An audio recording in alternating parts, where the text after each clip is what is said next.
Hello everyone, আসসালামু আলাইকুম।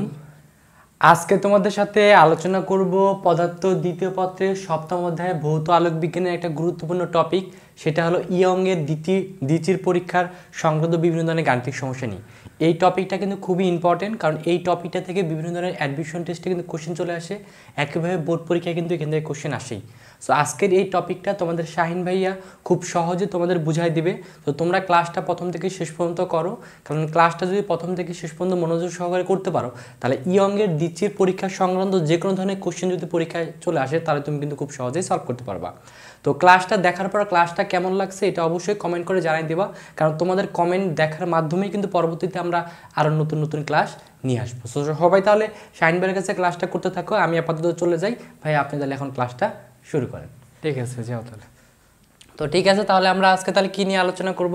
আজকে মিললে আমরা যেটা নিয়ে আলোচনা করব সেটা হলো ব্যতিচার সূত্র বা ইয়ংয়ের দ্বিতীয় পরীক্ষার কয়েকটা গুরুত্বপূর্ণ গাণিতিক সমস্যা নিয়ে। তো প্রথমে আমাদেরকে বুঝতে হবে যে ইয়ংয়ের দ্বিতীয় পরীক্ষার মাধ্যমে আসলে কোনটা দ্বারা কি বোঝায়।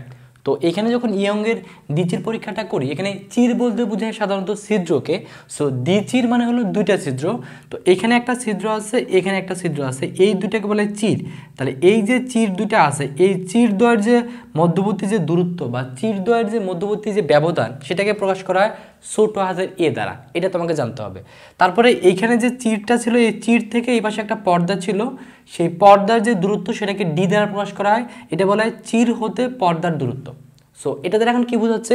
সো নর্মালি তুমি ধরে নাও এখানে যদি কোনো একটা একবর্ণী আলো রাখা হয়, তাহলে কী হবে? এই ছিদ্রের ভিতর দিয়ে আলো যখন পাস হবে, পাস হওয়ার পর এখানে যে একটা পর্দা রাখা হয়, পর্দার ভিতরে দুই ধরনের ডোরা পাওয়া যাবে। একটা আমাদের এই পাশে যেগুলো দেখা আছে, এগুলো অন্ধকার ডোরা, এটা হলো উজ্জ্বল ডোরা। এটা হলো অন্ধকার ডোরা, এটা হলো উজ্জ্বল ডোরা। এভাবে কিন্তু আমাদের কী পাওয়া যাবে? ডোরা পাওয়া যাবে। সো এই পরীক্ষার মাধ্যমে মেনলি সূত্রগুলো চলে আসছে। তো তাহলে আমরা কি প্রথমে বুঝলাম যে চির দ্বয়ের যে ব্যবধান সেটাকে এ দ্বারা প্রকাশ করা হয়, আর এই চির হতে পর্দার যে দূরত্ব সেটাকে বড় হাতের ডি দ্বারা প্রকাশ করা হয়। তারপরে দেখো এটা হলো আমাদের কি অন্ধকার, এটা হলো আমাদের উজ্জ্বল, আবার এটা কি আমাদের অন্ধকার। তাহলে যদি কোশ্চেন এভাবে বলে যে পরপর দুটি অন্ধকার ডোরার কেন্দ্রীয় দূরত্ব, তাহলে এটা একটা অন্ধকার, এটা একটা অন্ধকার, এর কেন্দ্র থেকে অর্থাৎ এই কেন্দ্র থেকে অন্ধকার যে ডোরা আছে, সেই কেন্দ্র থেকে এই পাশে যে পরে যে আরেকটা অন্ধকার ডোরা আছে, তার কেন্দ্রের যে দূরত্ব সেটাকে প্রকাশ করা হয় ডেল এক্স দ্বারা। এটা মনে রাখবে, এটাকে ডেল এক্স দ্বারা প্রকাশ করা হয়। অপরদিকে আবার পরপর দুটি উজ্জ্বল ডোরার কেন্দ্রীয় দূরত্ব, অর্থাৎ এখানে একটা উজ্জ্বল ডোরা আছে, পরে আর একটা উজ্জ্বল ডোরা আছে, তাহলে এই যে দুটা উজ্জ্বল ডোরা আছে তাদের যে কেন্দ্র অর্থাৎ উজ্জ্বল ডোরা এই উজ্জ্বল ডোরার কেন্দ্র থেকে এই উজ্জ্বল ডোরার কেন্দ্রীয় যে দূরত্ব সেটাকেও প্রকাশ করা হয় কি দ্বারা? ডেল এক্স দ্বারা। সো এই চিহ্নগুলো অবশ্যই ভালোভাবে বুঝতে হবে, কারণ চিহ্নগুলো বুঝতে পারলে কিন্তু ম্যাথগুলো সহজে করতে পারবো। তারপরে দেখো ডোরার ব্যবধান বা ডোরার দূরত্ব বলতে কি বোঝায়? যে ধরুন একটা উজ্জ্বল ডোরা, উজ্জ্বল ডোরার শুরু থেকে শুরু করে একেবারে অন্ধকার ডোরার শেষ পর্যন্ত যে দূরত্বটুকু থাকে, এই দূরত্বটাকে বলা হয় কি? ডোরার ব্যবধান বা দূরত্ব। এটাকে প্রকাশ করা হয় কি দ্বারা? ডেল এক্স দ্বারা। সো এটা একটা ক্লিয়ার হয়ে গেলাম। তারপরে যেটা জানতে হবে, যদি এভাবে দেওয়া থাকে যে পরপর একটি উজ্জ্বল ও একটি অন্ধকার ডোরার দূরত্ব, তাহলে এটা একটা কি? এটা উজ্জ্বল, এটা একটা অন্ধকার। তাহলে এই যে উজ্জ্বল ডোরার কেন্দ্র থেকে তারপরে যে অন্ধকার যে ডোরা আছে তার কেন্দ্রে যে দূরত্ব সেটাকে প্রকাশ করা হয় শুধুমাত্র এক্স দ্বারা। আবার অপরদিকে যদি ডোরার প্রস্থ বলে, সেটা আমাদের অন্ধকার ডোরার প্রস্থ বলুক আর উজ্জ্বল ডোরার প্রস্থ বলুক, জাস্ট এই প্রস্থটাকে প্রকাশ করা হয় কি দ্বারা? এক্স দ্বারা। সো দুইটা জিনিস সম্পর্কে জানলাম। একটা তোমাকে ক্লিয়ার ধারণা থাকতে হবে ডেল এক্স সম্পর্কে, আরেকটা ধারণা থাকতে হবে এক্স সম্পর্কে। সো এই ইয়ংয়ের দ্বিতীয় পরীক্ষার ম্যাথগুলো করার সময় কিন্তু মেনলি এই জিনিসটা নিয়ে আমাদের প্যাচ লেগে যায়, যে কোনটাকে আমরা ডেল এক্স ধরবো, কোনটাকে আমরা এক্স ধরবো। সো আশা করি আজকে যে টপিকগুলো বললাম, এই টপিকগুলো যদি জানো আর এই টপিকগুলো যদি কনসেপ্টগুলো ক্লিয়ার হয়, তাহলে কিন্তু ম্যাথ করতে গেলে খুব সহজেই তুমি এই যে কয়েকটা কনসেপ্ট আছে এটাতে কিন্তু সকল ধরনের ম্যাথ করতে পারবা। এর জন্য অবশ্যই কোনটাকে ডেল এক্স বলে এবং কোনটাকে এক্স বলে এটা একবারে ক্লিয়ার ধারণা নিয়ে নিবা। তো এখন সূত্রটা কি? মেনলি সূত্র করার সময় যেই সূত্রটা লাগবে সেখানে সূত্রটা দেওয়া আছে। সূত্র হলো যে ডেল এক্স বের করার সূত্র কি? যদি তোমাকে ডেল এক্স বের করতে বলে, সেক্ষেত্রে সূত্র হলো ল্যামডা ডি বাই এ। তো ল্যামডা মানে কি? তরঙ্গ দৈর্ঘ্য। ডি মানে কি? যে চির হতে পর্দার যে দূরত্ব। আর এ মানে কি? এ মানে হলো চির দ্বয়ের ব্যবধান, অর্থাৎ এই যে দুইটা চির আছে, এই যে এখানে একটা চির আছে, এখানে একটা চির আছে, এটা যে ব্যবধান সেটাকে এ দ্বারা প্রকাশ করা হয়। তো শুধুমাত্র তোমাকে যদি এক্স বের করতে বলে, অর্থাৎ ডোরার প্রস্থ বের করতে বলুক, অথবা তোমাকে যদি বের করতে বলে পরপর একটি উজ্জ্বল ও একটি অন্ধকার ডোরার যদি দূরত্ব যদি বের করতে বলে, সেক্ষেত্রে এক্স বের করার সূত্র হবে কি? যে ল্যামডা ডি বাই 2a। তাহলে দেখো ডেল এক্স এর সাথে এক্স এর পার্থক্যটা হলো ডেল এক্স এর নিচে হরে কোনো 2 লাগে না, বাট এক্স বের করতে গেলে কিন্তু কি লাগে, একটা 2 লাগে। তাহলে এখানে ল্যামডা মানে কি তরঙ্গ দৈর্ঘ্য, ডি মানে কি চির হতে পর্দার যে দূরত্ব সেটা, আর এখানে আমাদের এ মানে কি, এ মানে হলো চিরদ্বয়ের ব্যবধান। তো এখানে আমাদের আরেকটা জিনিস আসছে কি এক্স এন, এই এক্স এন দ্বারা কি বোঝায় মনে রাখবে, এক্স এন দ্বারা কেন্দ্রীয় চরম হতে এনতম ডোরার যে দূরত্ব সেটাকে প্রকাশ করা এক্স এন দ্বারা। অর্থাৎ কেন্দ্রীয় বলতে কি এই যে চিরদ্বয়ের যে আমার চিরদ্বয় যে আছে তার মধ্যবর্তী একটা আমরা যে কেন্দ্র পাই, সেই কেন্দ্র হতে যে কোনো একটা এনতম যদি ডোরা থাকে তাদের যে মধ্যবর্তী দূরত্ব সেটাকে প্রকাশ করা এক্স এন দ্বারা। এন মানে কি, এন মানে হলো বলে দিবে যে এনতম ডোরা, এনতম হইতে পারে 12তম 13তম, যেটাই বলবো সেটা আমরা এন ধরে নেব। ল্যামডা মানে কি তরঙ্গ দৈর্ঘ্য, ডি মানে কি চির হতে পর্দার দূরত্ব, আর এ মানে কি চিরদ্বয়ের মধ্যবর্তী ব্যবধান। সো এই কনসেপ্টটা যদি ক্লিয়ার থাকে তাহলে কিন্তু এই কনসেপ্ট দিয়েই কিন্তু আমরা ম্যাথগুলো খুব সহজে সলভ করতে পারবো। তাহলে একটা ম্যাথ সলভ করি তাহলে কিন্তু এই ধরনের সকল ধরনের কনসেপ্ট আস্তে আস্তে ক্লিয়ার হয়ে যাবে। তো ম্যাথটা দেখো এখানে কি দেওয়া আছে, ম্যাথটা দেওয়া আছে ইয়ং এর দ্বিচির পরীক্ষায় চিরদ্বয়ের মধ্যবর্তী দূরত্ব দেওয়া আছে 0.4 মিলিমিটার। সো বলছে চিরের সমান্তরালে 1 মিটার দূরত্বে অবস্থিত পর্দার ডোরা দেখা গেল। সো কেন্দ্রীয় চরম হতে 12তম ডোরার দূরত্ব দেওয়া আছে 9.3 মিলিমিটার। যদি হয় তাহলে ব্যবহৃত আলোর তরঙ্গ দৈর্ঘ্য কত, এটা আমাদের সলভ করতে হবে বা এটা আমরা বের করতে হবে। তাহলে এই ধরনের অঙ্ক সলভ করার প্রথম যেটা টেকনিক হবে, তোমাকে কোশ্চেনটা পড়ে যে তথ্যগুলো তুমি জানলা সেগুলো আগে সাইডে লিখে নিবা, কারণ তথ্যগুলো যদি আগে লিখতে পারো তাহলে কিন্তু সেই তথ্য দেখেই তুমি কিন্তু কোন সূত্রটা ফেলতে হবে এক্স্যাক্টলি সেটা তুমি খুব সহজে ফেলতে পারবা। তাহলে কি কি দেওয়া আছে, তাহলে আগে যদি আমরা লিখি দেখেন কি কি দেওয়া আছে। সো প্রথমে দেখো, প্রথমে আমাদের যেটা দেওয়া আছে কি দেওয়া আছে যে ইয়ং এর দ্বিচির পরীক্ষায় চিরদ্বয়ের মধ্যবর্তী দূরত্ব। তাহলে চিরদ্বয়ের মধ্যবর্তী দূরত্ব অর্থাৎ এটা একটা সিট বা ছিদ্র, এটা একটা ছিদ্র, সো এই যে দুটা ছিদ্র আছে তাদের মধ্যবর্তী যে দূরত্ব সেটাকে কি দ্বারা প্রকাশ করা হয়, এ দ্বারা প্রকাশ করা। তার মানে প্রথমে আমাদের এ দেওয়া আছে, এ কত দেওয়া আছে আমাদের যে 0.4 মিলিমিটার। সো মিলিমিটার থেকে তোমাকে সবসময় চেষ্টা করতে হবে এসআই এককে নেওয়ার জন্য। তো আমরা কিন্তু জানি কি 1 মিটার সমান 1000 মিলিমিটার। তাহলে মিলিমিটার থেকে যদি তুমি মিটারে যেতে চাও তাহলে অবশ্যই যেই মানটা থাকবে সেটাকে তোমাকে 1000 দ্বারা কি করতে হবে, ভাগ করতে হবে। ভাগ করলে কত চলে যাবে, তাহলে এটা সমান লিখতে পারি কত 0.4 গুণন 10⁻³ মিটার। তারপর দেখা আছে কি চিরের সমান্তরালে 1 মিটার দূরত্বে অবস্থিত পর্দার ডোরা দেখা গেল। তার মানে চির হতে যে পর্দার যে দূরত্ব, অর্থাৎ এই যে চির আছে চির থেকে সমান্তরালে যে আমাদের পর্দা আছে তার যে দূরত্ব সেটাকে প্রকাশ করে ডি দ্বারা। তার মানে যে 1 মিটার দ্বারা কি বোঝাচ্ছে আমাদের, ডিটাকে বোঝাচ্ছে। অর্থাৎ চির হতে পর্দার দূরত্ব কত দেওয়া আছে, 1 মিটার দেওয়া আছে। তারপর দেওয়া আছে কি কেন্দ্রীয় চরম থেকে 12তম, এই যে কততম, এই তমটা দ্বারা বোঝা হলো এই ছোট হাতের এনটাকে। তার মানে এখানে এন এর মান দেওয়া আছে কত, এন এর মান দেওয়া আছে আমাদের 12।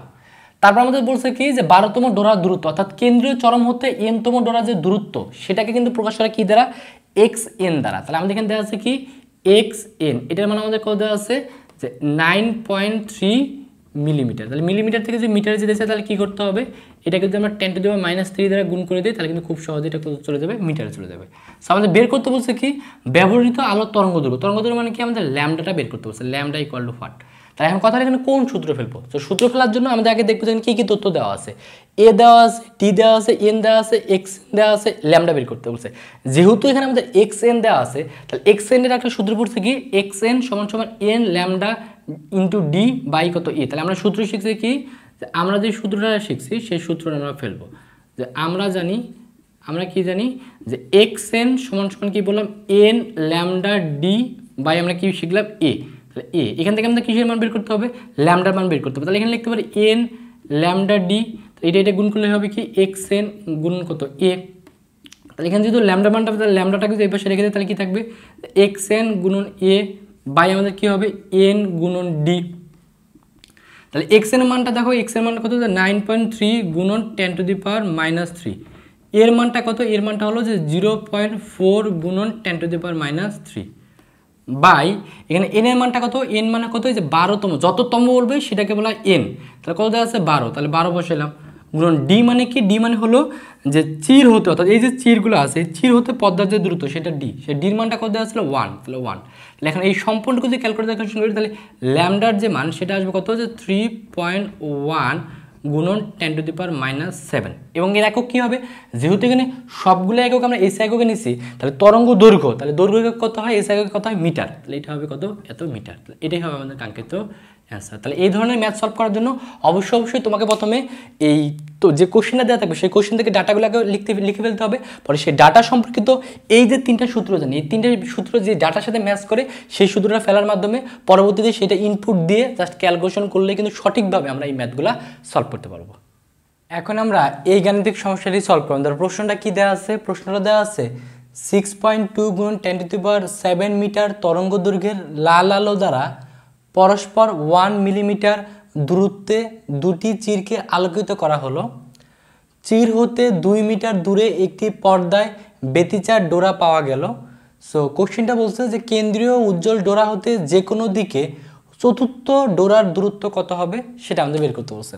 তাহলে এটা আমরা কীভাবে সলভ করবো? তাহলে এটা সলভ করার জন্য প্রথম যেটা কাজ হবে, প্রদত্ত কোশ্চেন পড়ে যে তথ্যগুলো আমরা জানলাম প্রদত্ত কোশ্চেনটা পড়ে সেগুলো আগে আমরা সাইডে লিখে নেব।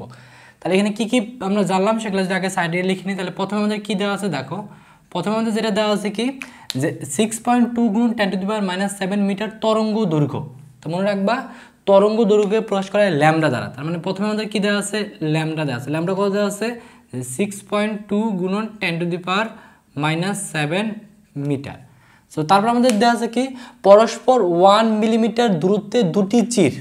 তার মানে কি যে পরস্পর দুটি মানে এই যে চিরের যে মধ্যবর্তী দূরত্ব সেই মধ্যবর্তী দূরত্বটা আমাদের দেওয়া আছে, সেটা কত দেওয়া আছে 1 মিলিমিটার। তার মানে চিরের যে মধ্যবর্তী দূরত্ব সেটাকে প্রকাশ করা এ দ্বারা, তার মানে এর মানটা দেওয়া আছে, এ আমাদের কত দেওয়া আছে 1 মিলিমিটার। তাহলে মিলিমিটার থেকে মিটার নেওয়ার জন্য কি করতে হয়, 1000 দ্বারা ভাগ করতে হয়, ভাগ করলে মিটারে চলে যায়। কারণটা কি, কারণ আমাদের 1 মিটার সমান 1000 মিলিমিটার। তার মানে এটার সমান কি লিখতে পারি 1 × 10⁻³ মিটার।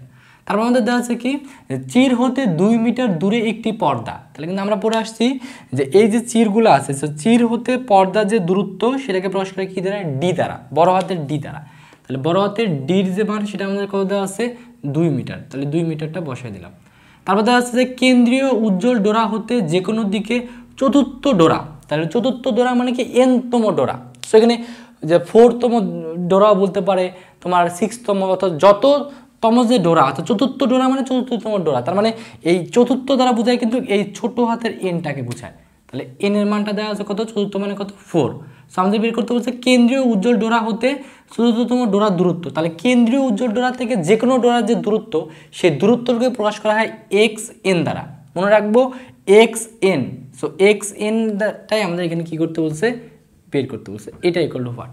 তাহলে এখানে কোন সূত্র বলবো, যেহেতু আমাদের কি বলছে যে কেন্দ্রীয় উজ্জ্বল ডোরা হতে আমাদের যে কোনো দিকে চতুর্থতম ডোরা যে দূরত্ব সেটা বের করতে বলছে, মানে xn বের করতে বলছে। সো xn বের করার সূত্রটা কিন্তু আমরা জানি, xn = n λd/a। তাহলে আমরা কি জানি xn = n λd বাই কত a।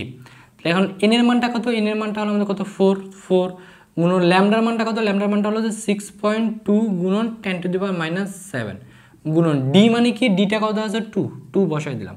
অ্যান্ড এটা কত দেওয়া আছে, এটা হচ্ছে 1 × 10⁻³ তাহলে এই সম্পর্ক যদি ক্যালকুলেশন করি তাহলে আমাদের এখানে xn এর যে মান সেটা আসবে কত, যে 4.96 × 10⁻³ এবং একক কী হবে, যেহেতু এখানে সবগুলার একক আমরা এস এককে রাখছি তাহলে আমাদের যে দূরত্ব, যে দূরত্বের একক এস একক কত মিটার, তাহলে এটার একক কী আসবে মিটার, এবং এটাই হবে আমাদের কাঙ্ক্ষিত অ্যান্সার। তাহলে এইভাবে আমাদের কিন্তু এই ম্যাথগুলো খুব সহজে সলভ করবো। তাহলে ম্যাথগুলো সলভ করার প্রথম টেকনিকটা হলো তোমাকে অবশ্যই এই যে কোনটা দ্বারা কি বোঝায় সেটার সঙ্গে একটা ক্লিয়ার ধারণা থাকতে হবে। পরবর্তীতে কোশ্চেন পরে ডাটা লেখার মাধ্যমে সূত্র প্রয়োগ করবো, ডাটা ইনপুট দেবো, ক্যালকুলেশন করবো, অঙ্কগুলো খুব সহজেই সলভ করে ফেলবো। এখন আমরা এই গাণিতিক সমস্যাটি সলভ করব। প্রশ্নটা কী দেওয়া আছে, প্রশ্ন দেওয়া আছে পরস্পর থেকে 0.03 সেন্টিমিটার দূরে অবস্থিত দুটি চিরের জন্য 1.5 মিটার দূরে ব্যতিচার ডোরা সৃষ্টি হলো। সো কেন্দ্রীয় চরম ডোরা হতে 1 সেন্টিমিটার দূরে চতুর্থ উজ্জ্বল ডোরা পাওয়া গেল। সো আলোর তরঙ্গ দৈর্ঘ্য কত, এটা আমাদের বের করতে বলছে। তো এই ম্যাথটা সলভ করার জন্য প্রথম আমাদের কাজ হবে যে এখানে যে তথ্যগুলো দেওয়া আছে সেই তথ্যগুলো আগে আমরা সাইডে লিখে নেব। সো তথ্যগুলো যদি আগে আমরা লিখতে পারি তাহলে কিন্তু কোন সূত্র পড়বে সেটা আমরা খুব সহজে বুঝতে পারবো। তো প্রথমে দেওয়া আছে পরস্পর থেকে 0.03 সেন্টিমিটার দূরে অবস্থিত দুটি চির। তো এইখানে এই 0.03 সেন্টিমিটার দ্বারা আসলে কাকে বোঝাচ্ছে, তাহলে দুইটা চিরের যে মধ্যবর্তী দূরত্ব তাকে বোঝাচ্ছে। তো আমরা কিন্তু জানি চিরদ্বয়ের মধ্যবর্তী ব্যবধান বা চিরদ্বয়ের মধ্যবর্তী যে দূরত্ব সেটাকে প্রকাশ করে কি দ্বারা, এ দ্বারা। তার মানে প্রথমে আমাদের কি দেওয়া আছে, এখানে এর মানটা দেওয়া আছে, ছোট হাতের এর মান কত দেওয়া আছে 0.03 সেন্টিমিটার। তাহলে সেন্টিমিটার থেকে এস এককে যাইতে হবে মিটারে, তাহলে সেন্টিমিটার থেকে মিটারে যাওয়ার জন্য কী করতে হয় যেই মানটাই থাক না কেন সেটাকে আমাদের 100 দ্বারা যদি ভাগ করি তাহলে সেটা চলে যায় মিটারে। তার মানে কত লিখতে পারি 0.03 গুণন 10⁻² মিটার। তারপর দেখা যাচ্ছে কি যে 1.5 মিটার দূরে ব্যতিচার ডোরা সৃষ্টি হলো। তার মানে এই চিরের ভিতরে আলো ফেলার কারণে এই চির হতে কত মিটার দূরে 1.5 মিটার দূরে অর্থাৎ যে পর্দা আছে সেই পর্দায় আমাদের কি তৈরি হলো ব্যতিচার ডোরা অর্থাৎ ডোরাগুলা তৈরি হলো অর্থাৎ অন্ধকার আবার উজ্জ্বল অন্ধকার এরকম ডোরার সৃষ্টি হলো। তার মানে এই যে 1.5 এটা দ্বারা মেনলি এই চির হতে যে পর্দা যে দূরত্ব সেই ডিটাকে বুঝাইছে। তার মানে এখানে ডির মানটা কত দেওয়া আছে ডির মানটা দেওয়া আছে 1.5 মিটার। Okay fine. তারপর দেওয়া আছে কেন্দ্রীয় চরম ডোরা হতে 1 সেন্টিমিটার দূরে চতুর্থ উজ্জ্বল ডোরা পাওয়া গেল। তার মানে কেন্দ্রীয় চরম থেকে যে কোনো ডোরার যে মধ্যবর্তী দূরত্ব বা এনতম ডোরার মধ্যবর্তী দূরত্ব এখানে মিলি 4তম যে ডোরার মধ্যবর্তী দূরত্ব সেটাকে কি দ্বারা প্রকাশ করা হয় সেটাকে xn দ্বারা প্রকাশ করা হয়। আমি আবার বলতেছি xn দ্বারা কাকে বোঝায় যে কেন্দ্রীয় চরম হতে যে কোনো n সংখ্যক যদি ডোরা বলে এনতম ডোরা বলে তাদের যে মধ্যবর্তী দূরত্ব সেই দূরত্বকে প্রকাশ করা হয় xn দ্বারা। তার মানে এখানে 1 সেন্টিমিটার দ্বারা আমাদের xnটাকে বোঝাইছে। তাহলে xn কত দেওয়া আছে 1 সেন্টিমিটার। তাহলে সেন্টিমিটার থেকে মিটারে যাওয়ার জন্য কী করতে হবে 1 কে ভাগ করতে হবে কত দ্বারা 100 দ্বারা ভাগ করলে কি হচ্ছে আমাদের মিটার। তার মানে লিখতে পারি 1 গুণন 10⁻² মিটার। Okay fine. তো আমাদের এখানে বের করতে বলছে কি চতুর্থ উজ্জ্বল ডোরা পাওয়া গেল। তাহলে এই যে চতুর্থ উজ্জ্বল ডোরা পাওয়া গেল তাহলে এই চতুর্থ উজ্জ্বল ডোরা বা এনতম উজ্জ্বল ডোরা এটা দ্বারা বেরলে বুঝে হলো যে কখনো যদি তোমার ক্রমিক নাম্বার দেওয়া থাকে চতুর্থ প্রথম দ্বিতীয় তৃতীয় চতুর্থ এরকম যদি দেওয়া থাকে বা এনতম বা তোমার 12তম 13তম এরকম তম কোনো কিছু দেওয়া থাকলে মেনলি এই ছোট হাতের এনকে বোঝায়। তার মানে এখানে চতুর্থ উজ্জ্বল ডোরা দ্বারা মানে ছোট হাতের এনের মানটা কত ধরবো আমরা 4। তাহলে আমাদের বের করতে হবে তরঙ্গ দৈর্ঘ্য। তাহলে তরঙ্গ দৈর্ঘ্য মানে কি ল্যামডা। তাহলে ল্যামডা ইকুয়াল টু হোয়াট। কথা হলে এখানে আমরা কোন সূত্র ফেলবো তো সূত্র মেনলি এখানে আমরা জানি যে ব্যতিচারের ক্ষেত্রে আমাদের সূত্র মেনলি আছে কয়টা 3টা ডেল এক্স এক্স এক্সএন। তাহলে কোন সূত্র ফেলবো যেহেতু এখানে এক্সএন দেওয়া আছে তাহলে অবশ্যই আমরা এক্সএন এর সূত্র ফেলবো। আমরা কি জানি যে এক্সএন সমান সমান এন ল্যামডা ডি বাই কত এ। তাহলে এখান থেকে ল্যামডার মান যেহেতু বের করতে বলছে তাহলে লিখতে পারি এন ল্যামডা ডি সমান সমান এক্সএন গুণন কত এ এটাকে গুণ করে দিলাম। তাহলে এখান থেকে ল্যামডা সমান সমান কি লিখতে পারি যে এক্সএন গুণন এ বাই কত এন গুণন টি। তাহলে এক্সএন এর মানটা দেখো এক্স এর মান কত আছে যে 1 গুণন 10⁻² গুণন এর মানটা কত এর মানটা হলো যে 0.03 গুণন 10⁻² বাই মানে এন বলতে কি এন বলতে আমাদের এন এর মান কত আছে 4। তাহলে 4 গুণন ডি মানে কি ডি মানে দেওয়া আছে কত 1.5। তাহলে এই সম্পূর্ণকে যদি ক্যালকুলেশন করি তাহলে ল্যামডার যে মান সেই ল্যামডার মানটা আসবে 5 গুণন 10⁻7 এবং যেহেতু এখানে সবগুলো একক এসে একই আছে তাহলে তরঙ্গ দৈর্ঘ্যের যে একক কত মিটার তাহলে মিটার হবে তার কাঙ্ক্ষিত একক। তাহলে অ্যান্সার কি হবে তরঙ্গ দৈর্ঘ্যটা হবে 5 গুণ 10⁻7 মিটার। তাহলে এটাই হবে আমাদের কাঙ্ক্ষিত অ্যান্সার। তাহলে এই ধরনের ম্যাথ সলভ করতে গেলে তোমাকে অবশ্যই জানতে হবে যে চিরদ্বয়ের যে ব্যবধান বা চিরদ্বয়ের যে মধ্যবর্তী দূরত্ব সেটাকে এ দ্বারা প্রকাশ করা হয় আর চির হতে পদ্মার যে দূরত্ব সেটাকে ডি দ্বারা প্রকাশ করা হয় আর এক্সএন দ্বারা কেন্দ্রীয় চরম হতে এনতম ডোরার যে মধ্যবর্তী দূরত্ব সেটাকে এক্সএন দ্বারা প্রকাশ করা হয় আর এন দ্বারা যে কোনো ধরনের ক্রমিক নাম্বার যেমন চতুর্থ দ্বিতীয় তৃতীয় এরকম যদি কোনো কিছু বলে তাহলে এন দ্বারা প্রকাশ করা হয় বা তম যদি কোনো নাম্বার বলে তাহলে এন দ্বারা প্রকাশ করা হয়। এবং এই সূত্রটা যদি জানি তাহলে কিন্তু এই ধরনের যে কোনো ধরনের গাণিতিক সমস্যা আসলে তুমি কিন্তু খুব সহজেই কনসেপ্ট ক্লিয়ার থাকলেই সলভ করতে পারবা।